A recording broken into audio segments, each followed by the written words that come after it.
विद्यार्थी मित्रांनो, आज आपण बघणार आहोत ते म्हणजे मनुस्मृतीचे वर्णन, ज्यामध्ये मनुस्मृतीमध्ये आपल्याला आढळून येते आहे तो म्हणजे 7व्या अध्यायातील असलेला अभ्यासक्रमाचा आपला भाग, जो राजधर्मावरती आधारित आहे.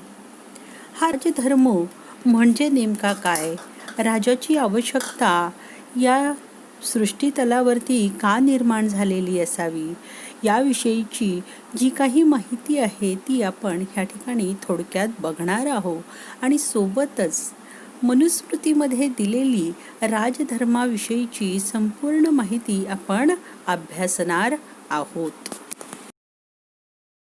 सर्वच धर्मीय असलेल्या प्राचीन ग्रंथांमध्ये जर आपण बघितले तर आपल्याला दिसून येते की यहुदी धर्म, ब्राह्मण धर्म, बौद्ध धर्म या सगळ्यांमध्येच राजा हा वर्णित केला गेलेला आहे.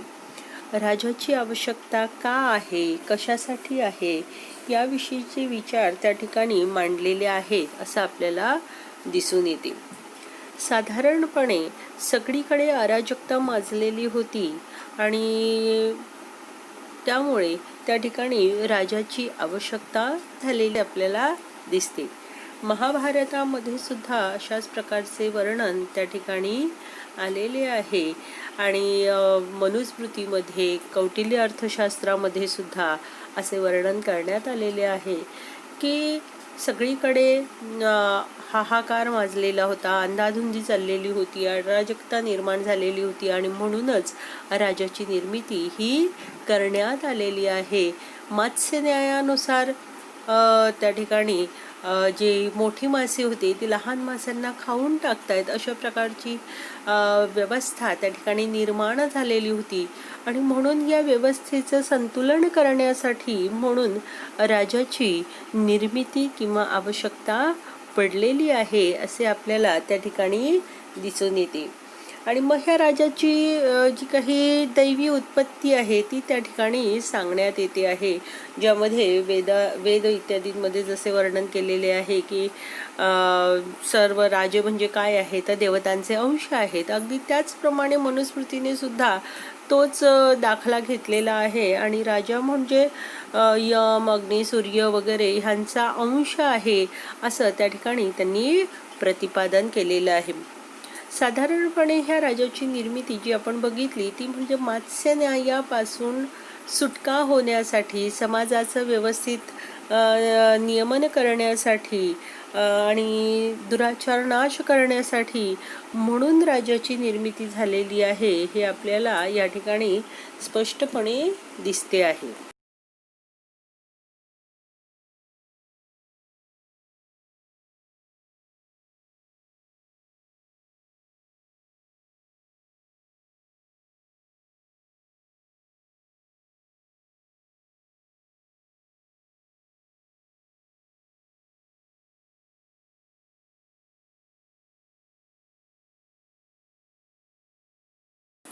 तर अशा प्रकारे राजाची निर्मिती ही झालेली आहे. मात्र प्राचीन भारतात राजा हा एक देवता मानला जात असे. राजाची उत्पत्ती ही वेगवेगळ्या देवतांच्या अंशांपासून झालेली आहे असा उल्लेख वैदिक साहित्य, ब्राह्मण ग्रंथ, स्मृती साहित्य, महाभारत, ऋग्वेद, यजुर्वेद इत्यादी ग्रंथांमध्ये आपल्याला आढळून येतो. मत्स्यपुराणातही असे म्हटलेले आहे की ब्रह्माने राजाची निर्मिती केली आहे. कशासाठी? तर जेणेकरून सामान्य प्राणीजनांचे रक्षण होईल आणि अशा प्रकारे या ठिकाणी आपल्याला राजाची निर्मिती ही सामान्य लोकांचे रक्षण करण्यासाठी म्हणून ह्या ठिकाणी केलेली आहे असे दिसून येतं.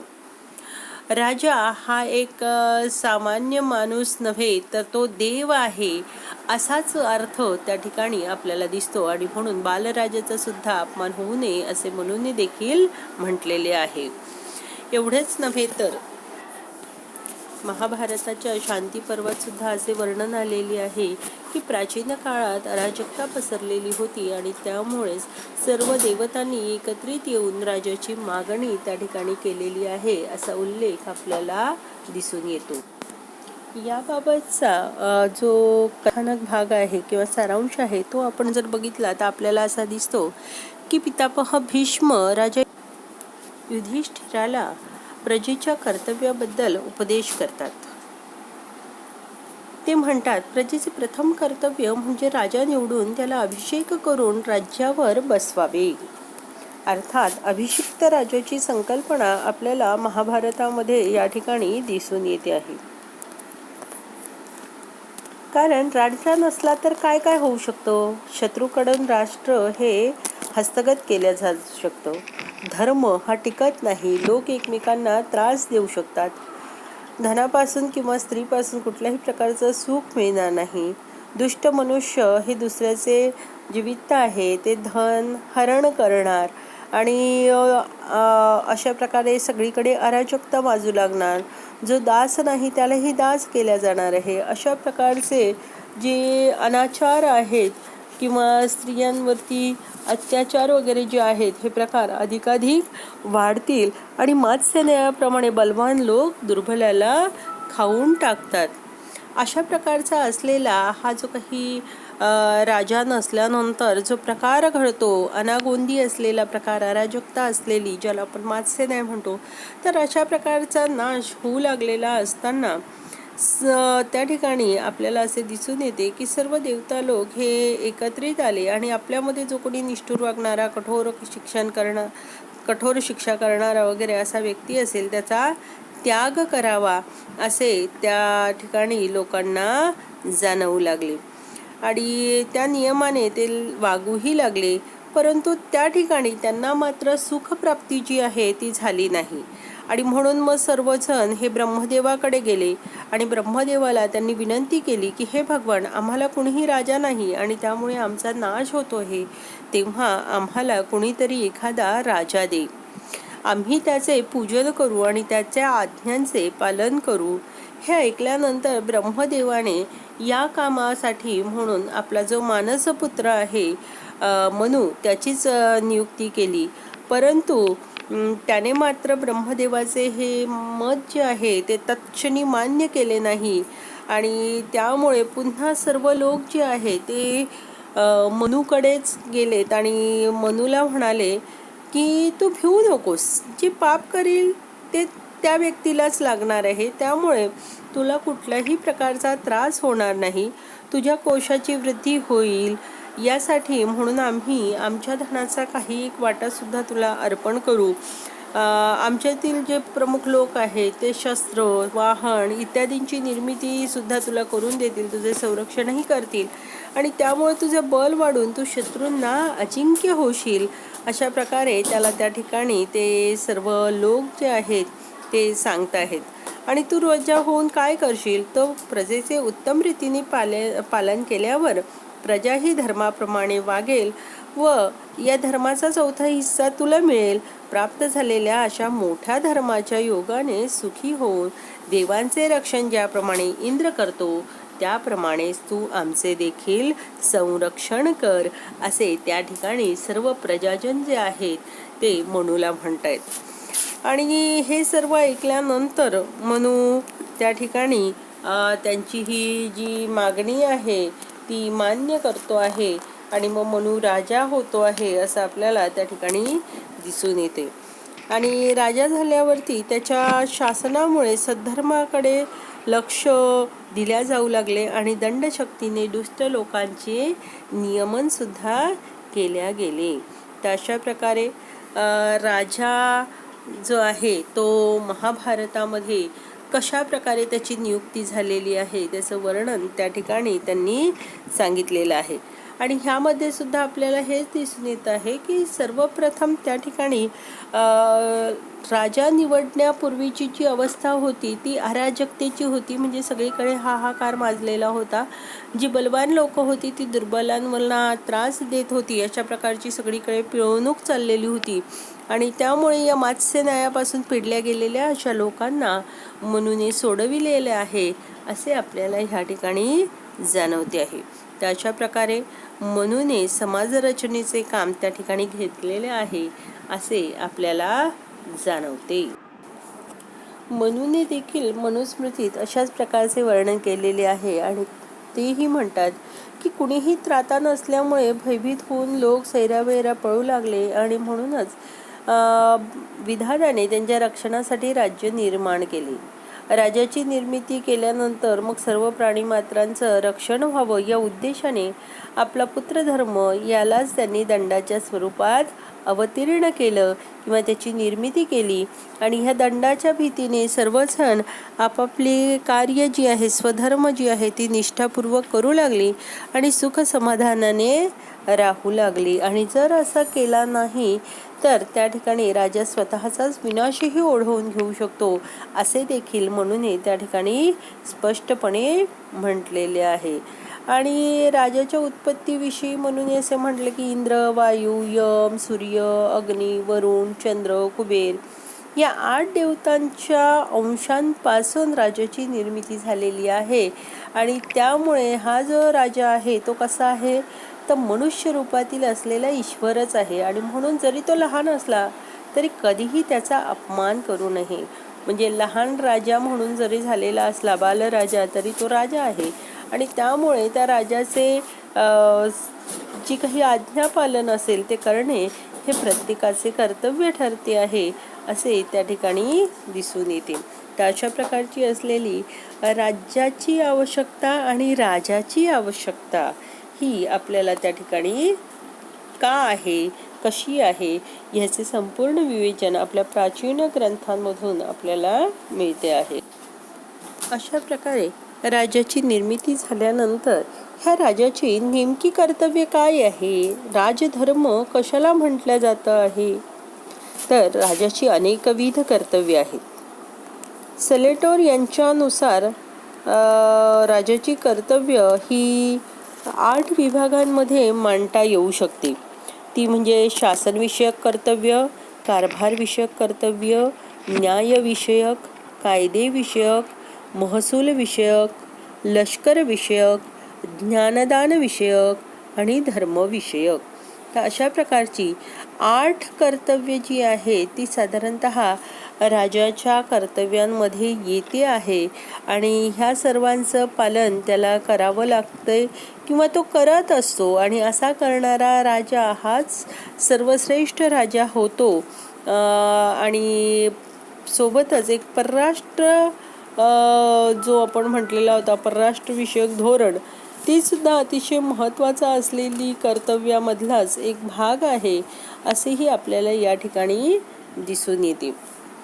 यामधील शासनविषयक कर्तव्य म्हणजे नेमके काय तर शासनविषयक कर्तव्य म्हणजे आपण त्यामध्ये 2 भाग म्हणू शकतो. एक म्हणजे संरक्षण आणि दुसरं म्हणजे शिक्षा.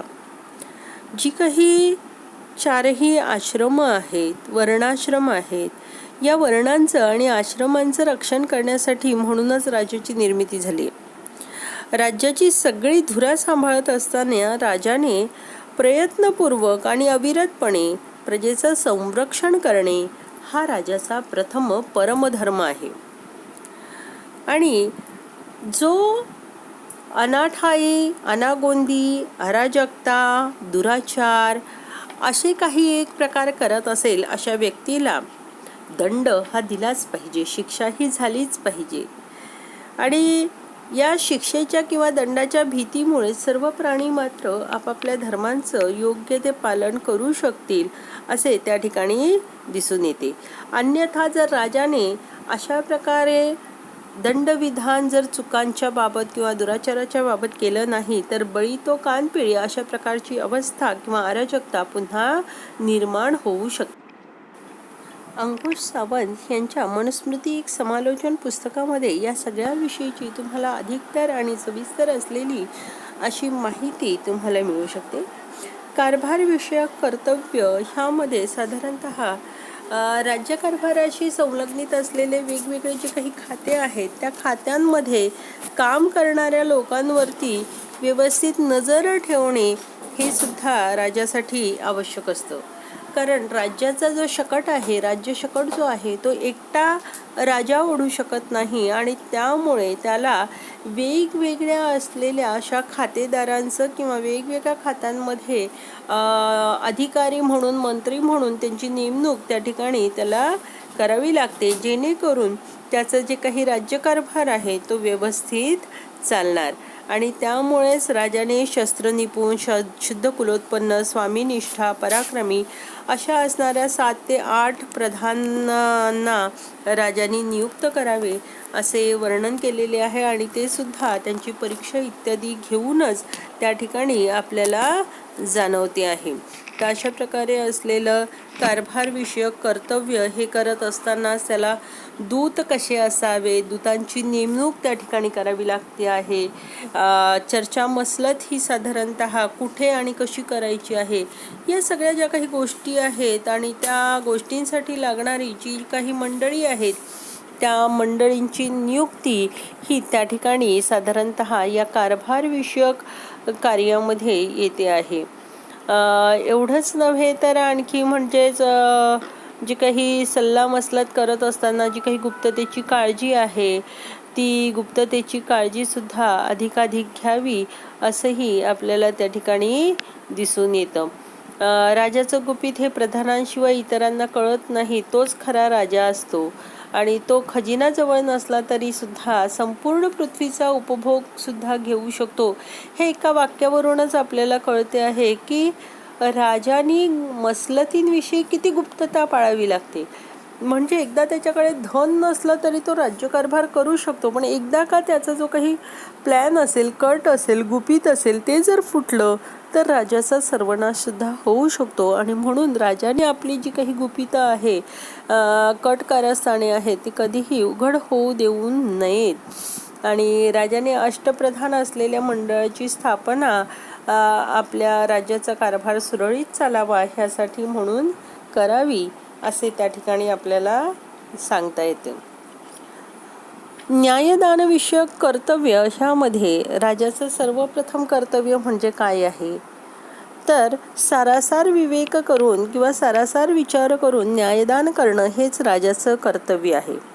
आणि त्यामुळे सारासार विवेक करताना वादी प्रतिवादी ह्यांच्यामधील असलेले असे जी काही वेगवेगळ्या प्रकारचे खटले आहेत, त्या खटल्यांची वर्णनं त्या ठिकाणी त्यांनी केलेली आहे. आणि ह्याचे निवाडे करण्याचे काम हे राजाचं आहे. मग त्यामध्ये सारासार विचार म्हणजेच न्याय आणि अन्याय ह्या दोन्ही गोष्टींचा विचार करून ह्या वर्णधर्मानुसारच खटल्याचा निकाल द्यावा असे त्या ठिकाणी त्यांनी सांगितलेले आहे. कारण धर्माचा कायदा न मानल्यास मनुष्याचा नाश होऊ शकतो आणि म्हणून त्याचं रक्षण हे केलं पाहिजे. आणि म्हणूनच धर्माचं कधीही उल्लंघन होऊ नये ह्या दृष्टिकोनातून राजाने न्यायदानाकडे अधिक लक्ष द्यावं असं म्हटलं जातं. राजाने हुशार, कार्यक्षम असलेल्या अशा ब्राह्मणांची नेमणूक ही न्याय निवाड्यासाठी करावी असंही त्यांनी त्या ठिकाणी स्पष्टपणे सांगितलेलं आहे.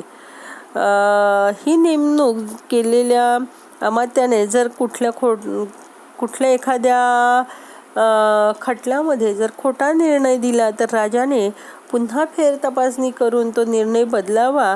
आणि एवढंच नव्हे तर जो कोणी अमात्य ही चूक करणारा आहे त्याला 1000 पण दंड करावा असेही त्या ठिकाणी स्पष्टपणे सांगितलेलं आहे. म्हणजे न्यायदानाच्या कार्यक्षेत्रामध्ये सुद्धा राजाचं सर्वात शेवटचं आणि अधिक उच्च असलेलं स्थान आपल्याला दिसून येते. म्हणजेच अमात्य इत्यादींच्या निर्णयानंतर सुद्धा राजाचं लक्ष हे त्या न्यायदानावरती असायलाच पाहिजे. आणि सरतेशेवटी राजाचा शब्द हाच त्या न्यायदानाचा खरा शब्द ठरतो असे आपल्याला त्या ठिकाणी दिसून येते. पुढे आहे ते म्हणजे महसूल विषयक कर्तव्य. महसूल विषयक कर्तव्यांमध्ये म्हणजेच पुन्हा आता कर व्यवस्थापन. आणि ही कर व्यवस्थापन मग कसा असावा, त्याच्या कोणत्या गोष्टींवरती किती कर आकारावा याविषयीची वर्णनं त्या ठिकाणी सांगितलेली आहे. वेगवेगळ्या वस्तूंवरती वेगवेगळ्या प्रकारचा कर आकारावा असं त्या ठिकाणी त्यांनी म्हटलेलं आहे. आणि हे सगळं ठरवणं कुणाचं काम आहे, तर हे सुद्धा राजाचं. मग मालाची खरेदी विक्रीची किंमत, आवक, खर्च, रक्षण, मग त्याच्यातून मिळणारा मोबदला किंवा नफा हा किती आहे, आणि ह्या सगळ्यांचा विचार करून राजाने त्या व्यापाऱ्याकडून तसा धन किंवा कर वसूल करावा असं म्हटलेलं आहे. अर्थातच हा कर कसा असावा, तर पुन्हा लाभदायक, सर्वांनाच लाभदायक आणि सोयीस्कर होईल अशा प्रकारेच तो घ्यावा. म्हणजे ज्या प्रकारे मधमाशी जी आहे ती हळूहळू फुलांमधला मध एकेका फुलांवरचा जाऊन ती ग्रहण करते आणि कुठल्याही प्रकारची त्या फुलाला हानी होऊ देत नाही, किंवा जळू आहे जो हळूहळू रक्त पितो आहे, तर अगदी त्याच प्रकारे जे राजा आहे त्या राजाने सुद्धा आपलं जे काही कर आहे तो व्यापाऱ्यांकडून एवढ्या अल्प प्रमाणात किंवा एवढ्या हळूवार काढावा की त्याला तो कर देताना कुठल्याही प्रकारचा त्रास होणार नाही, आणि त्यामुळे राजाचा जो काही खजिना आहे तो अधिकाधिक वृद्धिंगत होत राहील आणि प्रजा जी आहे ती सुद्धा कधीही राजाला कर देण्यापासून मागे पुढे हटणार नाही. तर अशा प्रकारे कर वसुली करण्यासाठी सुद्धा मग हा जो कोणी अधिकारी असतो तो कसा असावा, तर तो सुद्धा विश्वासू असावा आणि प्रामाणिक असावा. कारण की कर वसुली म्हणजे पुन्हा खजिना, आणि खजिना म्हटलं की पुन्हा प्रत्येक व्यक्तीची मानसिकता जी आहे ती बदलू शकते, आणि म्हणूनच या ठिकाणी सुद्धा राजाला प्रामाणिक आणि विश्वासू अशा व्यक्तीची खात्यावरती नेमणूक करावी लागते असे आपल्याला ह्या ठिकाणी स्पष्टपणे सांगता येते. पुढील कर्तव्य म्हणजे ज्ञानदान विषयक कर्तव्य. हे ज्ञान आणि दान ह्या दोन्ही गोष्टी राजाला करणं अतिशय आवश्यक असतं. राजा म्हटला की त्याला सर्व विषयांचं ज्ञान असावं लागतं, आणि म्हणून ज्ञानाचं कार्य हे त्याच्याकडे असतंच. पण त्यासोबतच या ज्ञानदानाचं कार्य, पवित्र कार्य राजा ब्राह्मण वर्णाकडे सोपवतो आहे, आणि त्यामुळेच ब्राह्मणाप्रत असलेली राजाची काही कर्तव्य ठरतात. जसे राजदरबारात प्रवेश करण्यापूर्वी राजाने ब्राह्मणांचा वगैरे आदर सत्कार करावा, त्यांच्या ज्ञानानुसार त्यांना दान द्यावं, योग्यतेप्रमाणे त्यांना यज्ञदक्षिणा अर्पण करावी. राजाने ब्राह्मणांची संपत्ती ही कधी जप्त करू नये, त्यांच्या कुटुंबाच्या निर्वाहाची व्यवस्था करावी, कधीही त्यांनी उपाशी राहू नये ह्याची काळजी घ्यावी. अशा प्रकारे राजाला ही ज्ञानदानविषयक कार्य करणाऱ्या जी काही मंडळी आहेत त्यांच्याबाबत सुद्धा त्यांनी कशा प्रकारे व्यवहार करावा याविषयीची माहिती सुद्धा आपल्याला ह्या ठिकाणी मिळते.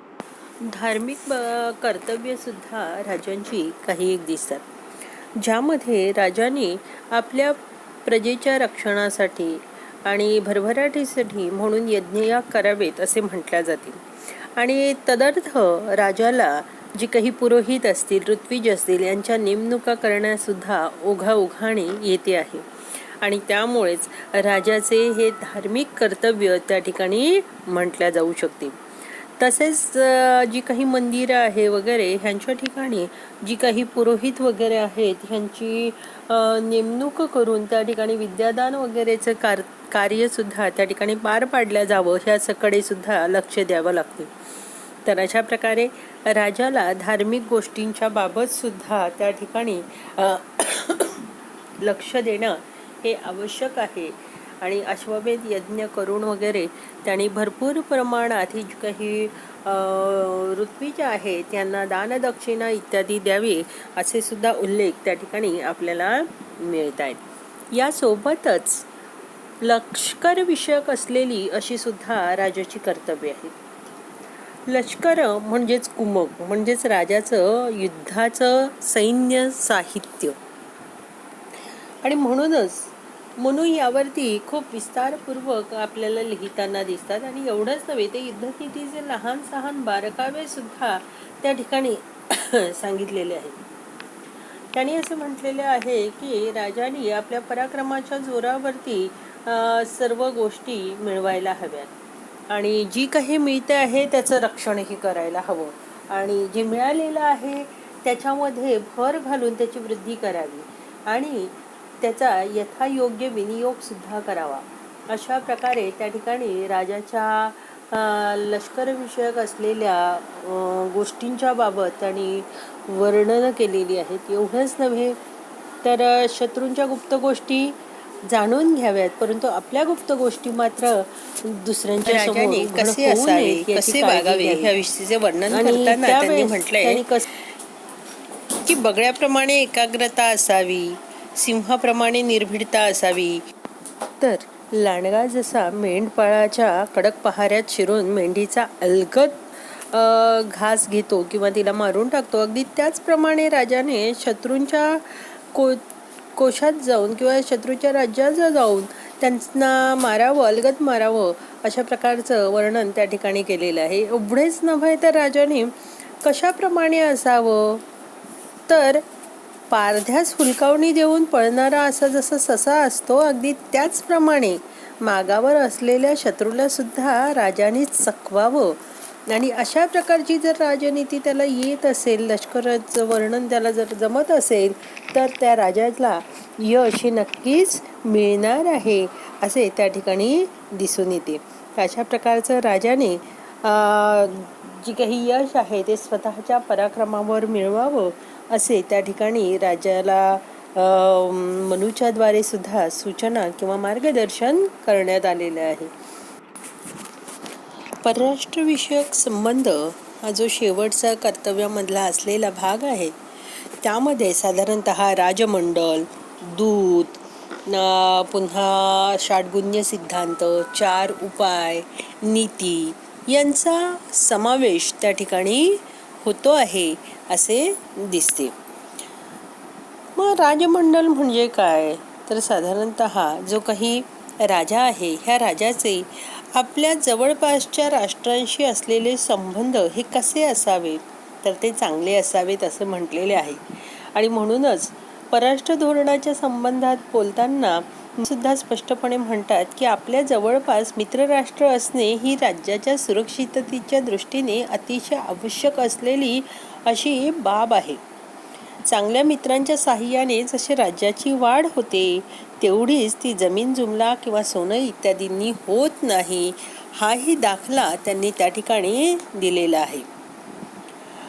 राजमंडल हा परराष्ट्र संबंधाच्या संदर्भात असलेला अभिनव सिद्धांत जो मनूने मांडलेला आहे, त्यामध्ये विजिगीषू, शत्रू, मध्यम, उदासीन या चौघांना मंडळाचे मूळ मानलेले आहे.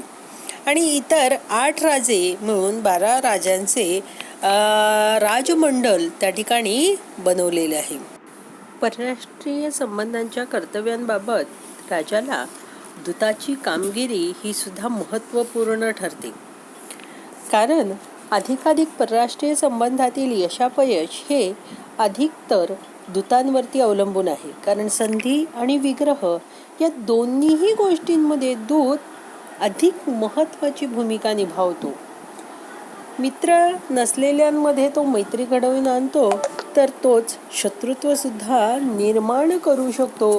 आणि म्हणून परराष्ट्रीय राज्यांसोबत मैत्री करण्यासाठी पाठवलेला असा जो कोणी दूत आहे, त्या दूताविषयीची आपल्याला अतिशय व्यवस्थितपणे माहिती असावी असं त्या ठिकाणी म्हटलेलं आहे. आणि म्हणून तो कसा असावा, हुशार, कुलीन, बोलण्यात चतुर असलेला असा जो काही दूत आहे तो नेमणूक करावा, किंवा जो मनातील भाव ओळखू शकतो, चेहऱ्यावरील भाव ओळखू शकतो, असा जो दूत आहे त्याची नेमणूक नेहमी शत्रू वर्गातील बातमी काढण्यासाठी करावी असं त्यांनी म्हटलेलं आहे. आणि एवढंच नव्हे तर हा जो काही राजा आहे, ह्या राजाची अधिकाधिक कामगिरी ही दूत आणि गुप्तहेर ह्यांच्यावरच अवलंबून असते असेही आपल्याला दिसून येते. कारण गुप्तहेर सुद्धा स्वबल आणि शत्रुबल यांचा आढावा घेण्यासाठी अधिकाधिक उपयुक्त केल्या जाते आहे. आणि त्यामुळे राजाने या दूतांवरती अधिकाधिक लक्ष ठेवावं असं म्हटलेलं आहे. 4 चक्षुषः राजा असं म्हटलं जातं. म्हणजे 4 चक्षुषः म्हणजेच काय, तर गुप्तहेरांच्या डोळ्यांच्या द्वारे जो बघतो आहे असा असलेला असा तो राजा. त्याचसोबत ह्या परराष्ट्रीय कर्तव्यांमध्ये षाडगुण्य सिद्धांत हा सुद्धा अधिक महत्त्वाचा ठरतो आहे. आणि त्यामुळे ह्या षाडगुण्य सिद्धांताचे सुद्धा वर्णन या ठिकाणी मनूने अतिशय विस्तृत रूपाने त्या ठिकाणी केलेले आहे असे आपल्याला दिसून येते. मग त्याच्यात संधी, विग्रह, यान, आसन, संश्रय, द्वैधीभाव या सर्वांचा समावेश होतो आहे असे या ठिकाणी आपल्याला स्पष्टपणे जाणवते. ह्यासोबतच अजून असलेला एक भाग म्हणजे 4 उपाय, म्हणजे साम, दाम, दंड, भेद हे जे काही 4ही उपाय आहेत, ही उपाय राजाने परराष्ट्रीय धोरणातच नव्हे तर सर्वत्र हे धोरण त्यांनी अंमलात आणावयाचे असते. कोणत्याही व्यक्तीला किंवा समुदायाला वश करून घेण्यासाठी किंवा त्याला त्याच्यावरती नियमन करण्यासाठी, त्याला ताळ्यावर आणण्यासाठी साधारणतः या 4 उपायांपैकी अधिकाधिक आपण साम आणि साम ह्याचाच अधिकाधिक उपयोग करावा असं म्हटलं जातं. पण सामाचा उपयोग झाला नाही तर मग दानाचा, आणि दानाचा उपयोग झाला नाही तर भेद, आणि भेदही जर कामात पडले नाही तर सरते शेवटी दंड असे म्हणून राजांनी आपल्या परराष्ट्रीय राजनीतीमध्ये या 4 उपायांचा अवलंब करावा असेही त्या ठिकाणी सांगितलेले आहे. आणि सरते शेवटी म्हणजेच परराष्ट्रीय धोरणाच्या संदर्भात आवर्जून लक्षात ठेवण्यासारखं कर्तव्य म्हणजे राजाची नीती. आणि ही राजाची नीती ही कशाच्या संदर्भात? युद्धाच्या संदर्भात. मग युद्ध हे जेव्हा केल्या जात आहे तेव्हा ते कसं करायचं? तर युद्ध हे नेहमी धर्माला अनुसरूनच असलं पाहिजे. आणि त्यामुळे क्षात्र धर्म हा सुद्धा त्या ठिकाणी त्यांनी सांगितलेला आहे. राजाने सदाचरणाचा कधी त्याग करायचा नाही, माघार घ्यायची नाही, युद्धामध्ये शत्रूला कधीही कपटनीतीने मारायचं नाही. अशा प्रकारची जी काही नैतिकता आहे, युद्ध करत असताना कशा प्रकारचं युद्ध करायचं, म्हणजे राजा रथावरती असेल आणि शत्रू जर खाली उभा असेल तर असे युद्ध योग्य मानल्या जाते का? नाही. तर अशा प्रकारे त्यांनी त्या ठिकाणी कुणावर सोबत युद्ध करायचं आणि कुणासोबत युद्ध करू नये याविषयीची काही एक नियमावली सुद्धा दिलेली आहे. एवढंच नव्हे तर एखाद्या राजाचे राज्य जिंकल्यानंतर ते राज्य त्यातल्या गोष्टी ह्यांचं काय करायचं आहे ह्यावरती सुद्धा राजांनी उपाययोजना करायला पाहिजे असते असेही त्या ठिकाणी सांगितलेलं आहे.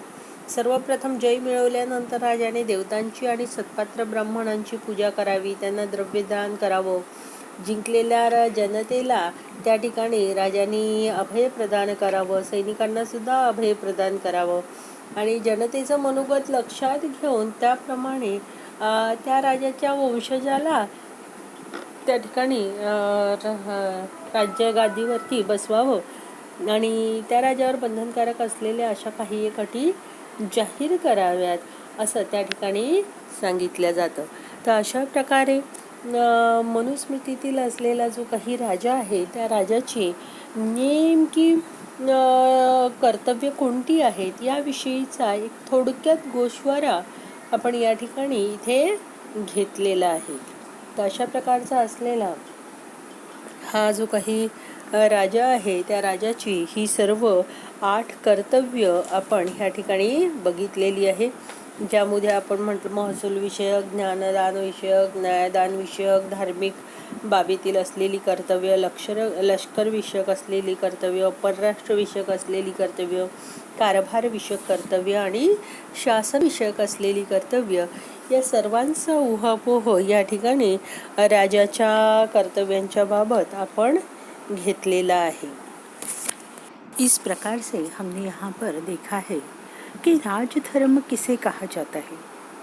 राजधर्म में राजा को क्या करना है, राजा के कौन से कर्तव्य है, राजा को शासन निभाना है, राजा को धार्मिक कार्य करना है, राजा के लिए न्यायदान जरूरी है, राजा के लिए कर्तव्य निष्ठा दंड के आधार पर जिसमें कोई भी भेदभाव ना हो वह ज़रूरी है। इस प्रकार से राजा के जो सप्तविध ऐसे कर्तव्य है उनका संक्षिप्त स्वरूप आज हमने यहाँ पर देख लिया है। मनुस्मृति के 7वें अध्याय में इसका पूरा वर्णन दिया हुआ है, जिसे हम विस्तार पूर्वक आगे पढ़ने वाले हैं. या पुढे आता आपण बघतोय ते मनुस्मृतीच्या 7व्या अध्यायातील श्लोक. त्यामध्ये मनु आता म्हणत आहेत, राजधर्मान् प्रवक्ष्यामि यथा वृत्तो भवेत् नृपः संभवश्च यथा तस्य सिद्धिश्च परमा यथा. या पहिल्या श्लोकात त्यांनी सांगितलंय की मी राजधर्मान् प्रवक्ष्यामि, राजधर्माला आता सांगतो आहे. एवढंच नव्हे तर या राजधर्माचे असलेले स्वरूप काय आहे, त्यासोबतच वृत्त यथावृत्त भवेत् नृपः, राजाचं वृत्त म्हणजे नेमकं काय आहे याविषयीची माहिती सुद्धा मी या ठिकाणी देणार आहे. संभवश्च यथा तस्य, आणि त्याची उत्पत्ती, तसेच तस्य सिद्धिश्च परमा, आणि परमसिद्धी नेमकी काय आहे, कशी आहे याबाबत सुद्धा मी वर्णन करणार आहे. इथे तर राजधर्मान् प्रवक्ष्यामि असं म्हणण्याचं कारण काय, तर या आधी मी काय सांगितलेलं आहे त्याच्यापेक्षा वेगळं आता मी काय सांगतो हे सांगण्यासाठी म्हणून त्यांनी म्हटलेलं आहे की राजधर्मान् प्रवक्ष्यामि. अर्थात म्हणून आत्तापर्यंत सांगताना चारही वर्ण, चारही आश्रमांचे व्यवहार ह्यांचे वर्णन केले, आणि त्यामुळेच आता राजधर्मांना मी सांगतो आहे असे त्यांनी या ठिकाणी म्हटलेले आहे. तो इस प्रकार से इस श्लोक में हमें दिखता है कि यहाँ पर राजधर्म को अब मनु उल्लेखित कर रहे हैं या प्रजाजनों को बता रहे हैं. तथा यथावृत्तो भवेत् नृपः, राजा किस प्रकार से होना चाहिए इसका भी वर्णन उन्होंने यहाँ पर करना अनिवार्य है, वह समझा है. उसकी उत्पत्ति किस प्रकार से हुई है और उसे परम सिद्धि अगर प्राप्त करनी है तो उसके लिए उसने किस प्रकार से बर्ताव करना चाहिए, ये सभी बातें मनु यहाँ पर हमें बतलाने वाले हैं. तो इस प्रकार से यहाँ पर राज, यह जो शब्द प्रयोग किया है, यह भी शब्द प्रयोग क्षत्रिय परक ऐसे पहले उल्लेखित किया जाता था, परंतु यहाँ पर राज शब्द क्षत्रिय परक न होकर अभिषिक्त किए गए ऐसे जनपद के पालक के स्वामी के दृष्टि से यहाँ पर उपयुक्त किया गया है. यह हमें कुल्लुक भट्ट की मनवर्थ मुक्तावली से पता चलता है, और इसीलिए उन्होंने कहा है यथावृत्तो भवेत् नृपः. इस अध्याय में राजा का आचार कैसे होगा, उसकी उत्पत्ति और परलोक में होने वाली उसे सफलता कैसे प्राप्त होती है, इस सभी का वर्णन यहाँ पर किया जाएगा. इतना ही नहीं तो ये जो धर्म शब्द है, इस धर्म शब्द के भी अर्थ यहाँ पर ऐसे लिया जाता है कि दृष्ट अदृष्ट अर्थ अनुष्ठान योग्य कार्य. मतलब दृष्ट जो दिखता है और अदृष्ट जो हमें दिखाई नहीं देता है, जो हम बोलते हैं कि हम परलोक में सीधा जाने के बाद प्राप्त होने वाला, तो इस प्रकार से दृष्ट और अदृष्ट ऐसे रहने वाले कार्य को धर्म के द्वारा यहाँ पर उल्लेखित किया गया है. और दूसरा मतलब राजा के 6 गुणों का वर्णन भी उस धर्म के अंतर्गत वहाँ पर आता है. षड्गुण्य हम जिसे कहते हैं, संधिच विग्रहम चैव यानम आसनम एव च द्वैधी भावम संश्रयम च षड्गुणाश्च चिंतयेत सदा. तो इस प्रकार से इन षड्गुणों का राजा को हरदम चिंतन करना चाहिए. तो ये उसके धर्म के अंतर्गत ही आता है, और इसीलिए उन्होंने यहाँ पर उसका वर्णन किया है.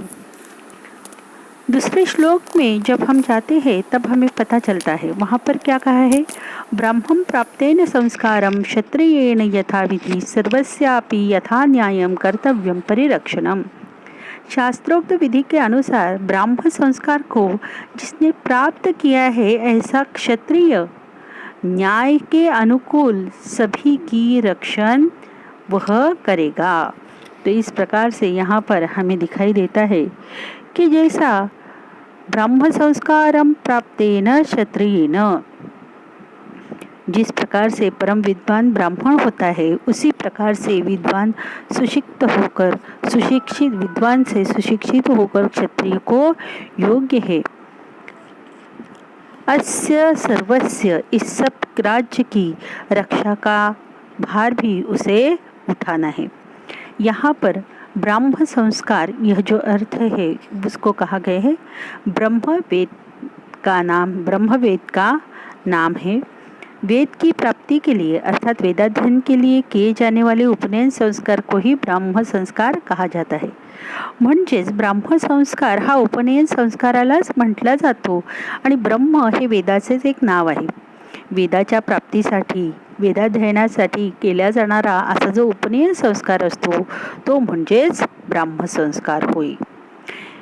या उपनयन संस्काराने युक्त असलेला असा जो कोणी क्षत्रिय आहे तोच प्रजेच्या रक्षणासाठी योग्य असलेला असा आहे असे आपल्याला दिसून येते। या ठिकाणी पुन्हा त्यांनी एक शब्दप्रयोग केलेला आहे यथाविधी। यथाविधी म्हणजे जसे शास्त्रांमध्ये सांगितले गेलेले आहे त्या शास्त्रोक्त परंपरेनुसारच ज्यांनी ब्राह्मसंस्कार केलेले आहेत असा असलेला असा तो क्षत्रिय। तर अशा प्रकारे क्षत्रिय या विशेषणाच्या द्वारे आपल्याला सामान्यपणे असेही सूचित होते की क्षत्रियाचाच राज्याधिकार होता आणि क्षत्रिय ह्याचा गुणधर्म जो आहे तो म्हणजे युद्ध करणे, रक्षण करणे आणि त्यामुळे क्षत्रियावरतीच ही जी जबाबदारी आहे रक्षणाची ती दिल्या गेलेली आहे असे आपल्याला दिसून येते। तर अशा प्रकारचा असलेला असा हा जो क्षत्रिय आहे ह्या क्षत्रियाला सर्व शास्त्रांचे सुद्धा ज्ञान असायला पाहिजे हेही आपल्याला या ठिकाणी जाणून येते। तर अशा प्रकारचा असलेला जो क्षत्रिय आहे त्यालाच परम सुख प्राप्ती होणार आहे हे आपल्याला पुढे सांगितलं जाणार आहे। आणि असेही म्हटलं जाते की जो राजा किंवा जो क्षत्रिय शास्त्रानुसार किंवा यथान्यायम जसं न्याय आहे ते न्यायसंगत वर्तन जर तू करत नसेल तर त्याचे राज्य सुद्धा नष्ट होते आणि तो सुद्धा आपल्या जीवानिशी नष्ट होऊ शकतो। आणि म्हणूनच राजाने यथान्याय रक्षण हे प्रजेचं करायला पाहिजे असे या ठिकाणी सांगितल्या जाते। श्लोकामध्ये म्हणू आपल्याला या राजाची उत्पत्ती का झालेली आहे, का त्याची आवश्यकता भासली ह्याचं कारण सांगताना म्हणतात अराजके हि लोकेस्मिन् सर्वतः विद्रुते भयात रक्षार्थमस्य सर्वस्य राजानम असृजत प्रभुः। तर अशा प्रकारे प्रभुः म्हणजेच ईश्वराने राजानम असृजत म्हणजे राजाला निर्माण केले। आता हे राजाला निर्माण का केले? सर्वस्य रक्षार्थम अस्य ह्या सर्वांच्या रक्षणासाठी म्हणूनच राजाची निर्मिती झाली। पण ह्या सर्वांचे रक्षण म्हणजे नेमके कुणाचे रक्षण ते त्यांनी पहिल्या ओळीत आपल्याला सांगितलेले आहे। अराजके ही लोकेस्मिन् हे जे काही जगत आहे ही जी काही सृष्टी आहे हा जो काही लोक आहे ह्या लोकामध्ये काय झालेले आहे अस्मिन् लोके अराजके कुणीही राजा नाहीये आणि राजा नसल्यामुळे अराजक इति न तत्पुरुष समासानुसार न राजक बरं ते म्हणजेच जिथे राजा नाही असा ते राज्य। मग अशा ह्या संसारामध्ये किंवा अशा ह्या जगामध्ये काय झालेलं आहे तर राजा नाही आणि त्यामुळे सर्वतः विद्रुते भयात सगळे प्राणी मात्र भीतीने पलायन करतायत किंवा इकडे तिकडे पळतायत असं विदारक चित्र ह्या सृष्टीचं निर्माण झालेलं आहे। जर राजा नसेल तर काय होईल? कुणीही कुणाचंही ऐकणार नाही, कुणावरही कुणाचीही बंधनं असणार नाहीत आणि त्यामुळे सगळीकडे अंधाधुंदी माजेल। आणि म्हणून मराठीमध्येही आपण शब्द वापरतोच अराजकता निर्माण झाली। म्हणजेच काय तर मनमानी कारभार, प्रत्येकाने आपापल्या मनानेच ठरवायचं आणि आपापल्या मनानुसारच वागायचं आणि त्यामुळे कुठेही ताळमेळ नसतो, कुठेही नैतिकता ग्रहण केल्या जात नाहीये किंवा जी काही व्यवस्था असते ती व्यवस्था संपूर्णपणे डळमळीत होऊन जाते आहे, न्यायव्यवस्था पूर्णपणे कोलमडून पडते आहे। अशा प्रकारे जर राजा नसेल तर त्या ठिकाणी संचालन जे आहे सृष्टीचे किंवा एका घराचे जरी म्हटलं आणि घरातील मुख्य व्यक्ती हाच जर नसेल तर त्या घराची अवस्था पूर्ण दोलायमान होते आहे आणि तिथे जर राजा नसेल तर कुणीही एकमेकांचं ऐकतही नाहीत असंही दिसतं. आणि म्हणून कुणीतरी एक वडीलधारा व्यक्ती त्या ठिकाणी हुकूम दर्शविणारा असा असतो असे आपल्याला प्राचीन आपल्या परंपरेपासून साधारणतः जाणवते. म्हणजे ह्या गृहव्यवस्थेमध्ये सुद्धा कोणीतरी एक प्रमुख जो राजाच्या गुणधर्मांप्रमाणेच असतो असं म्हणूया. त्याचप्रमाणे राजा हा संपूर्ण राज्याचा प्रमुख आणि म्हणून त्या राजाने सुद्धा कसं असायला पाहिजे तर सर्व प्रजाजनांचे रक्षण करायला पाहिजे आहे. आणि इथे मात्र आता परिस्थिती कशी निर्माण झालेली आहे तर कुणीही एकमेकांचं ऐकत नाही आहे. सगळीकडे मारहाण वगैरे असं सगळं का चित्र जे आहे ते साधारणतः निर्माण झालेलं आहे. तो इस प्रकार से हम यहाँ पर देख सकते हैं कि जो भी राजा है उस राजा की आवश्यकता यहाँ पर क्यों हुई है. तो इस राजा के बिना रहने वाले इस जगत में सभी लोग भय के कारण व्याकुलता निर्माण होने के कारण इस समाज में राज्य की सुरक्षा के लिए राजा की निर्मिति प्रभु को करनी पड़ी है. क्योंकि सब मनुष्य प्राणी इत्यादि सभी अपने अपने न्याय से यहाँ पर जीवन कंठित कर रहे हैं, लेकिन उसमें कहीं पर भी सुचारू रूप से व्यवस्थापन नहीं दिखता है. इतना ही नहीं तो वहाँ पर जो भी मनमाना बर्ताव है वह होता है, जिसके कारण कोई भी किसी की भी नहीं सुनता है, ना घर में ना बाहर. और इसी कारण झगड़े फसाद का कारण वहाँ पर होता है. न्याय व्यवस्था पूरी तरह से डगमगा जाती है. इतना ही नहीं तो सुरक्षा व्यवस्था का भी कोई वहाँ पर वर्णन हमें नहीं दिखाई देता है. और इसी कारण से हम यहाँ पर कह सकते हैं कि जो भी राजा है उस राजा अगर वहाँ पर राज्य में नहीं होगा तो वो राज्य अच्छी तरह से नहीं चल सकता है. उसी प्रकार से यहाँ पर भी राजा की आवश्यकता क्यों निर्माण हुई है तो उसका वर्णन यहाँ पर उन्होंने किया हुआ है कि इस जगत में सभी तरफ डर ही डर फैला हुआ था और जिसके कारण वहाँ पर कोई भी राजा नहीं था और उसके ही कारण सभी लोग अपने अपने कार्य कर रहे थे. और इसीलिए राजा ने प्रभु ने राजा की सृष्टि की है या सृजन किया हुआ है, ऐसे यहाँ पर हमें दिखता है. तो इस प्रकार की राजा की सृष्टि यहाँ पर मनु के द्वारा कथन की गई है. सामान्य तौर से 7वें अध्याय के 1 से लेकर 7 तक राजा की उत्पत्ति के बारे में हमें वर्णन दिखाई देता है. और बाद में 23 तक जो है वह हमें उसकी सिद्धि के बारे में भी वर्णन देता है कि उसको कौन सी सिद्धियाँ प्राप्त होने वाली है वगैरह. तो इस प्रकार से यहाँ पर हमने देखा है कि आज राजा की उत्पत्ति किस प्रकार से यहाँ पर मानी गई है. पर देखा है कि राजा की निर्मिति किस प्रकार से हुई है. राजा के कौन से कर्तव्यों का वर्णन यहाँ पर मनु द्वारा किया जाने वाला है, इसका वर्णन आज हमने यहाँ पर देखा हुआ है. इतना ही नहीं तो यह राजधर्म कितने प्रकार के हो सकते हैं तो 8 प्रकार के राजकर्मों का वर्णन भी हमने यहाँ पर देखा हुआ है.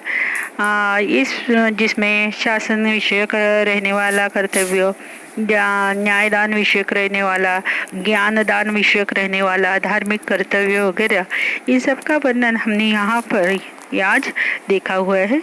आज हम यहीं पे रुकेंगे. अगली बार हम इसी राजा की सृष्टि के बारे में यानी जो उत्पत्ति हुई है उसके बारे में मनु का क्या कहना है उसका ब्यौरा हम अधिक विस्तृत रूप से अगले क्लास में लेने वाले हैं. तो अभी आपको अगर कुछ शंका कुशंकाएं होंगी तो हम उसके लिए वक्त देते हैं. आपके जो भी प्रश्न हैं आप चैट बॉक्स में भी लिख सकते हैं. हम उसका जितना हो सकेगा उतना जवाब देने का प्रयास करते हैं. तो इसलिए अब आज हम यहीं पे रुक जाते हैं.